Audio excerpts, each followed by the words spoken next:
આપણા આચાર્ય ચરણ મહાપ્રભુજી છે ને,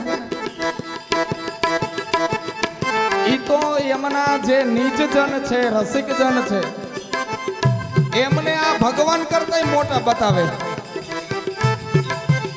આપણે ભગવાન કરતા મોટા હોય તો મહાપ્રભુજી કેમ કહે? ઈ થોડા ખોટું બોલે.